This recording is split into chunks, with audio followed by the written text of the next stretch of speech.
আজকে সারাত্র গান করেছি আমার মামন ভাই সহ কথা ভাষায় সকলে ক্ষমা সুন্দর দৃষ্টি দেখবেন।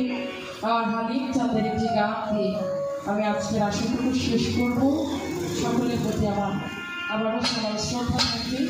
আসসালামু আলাইকুম।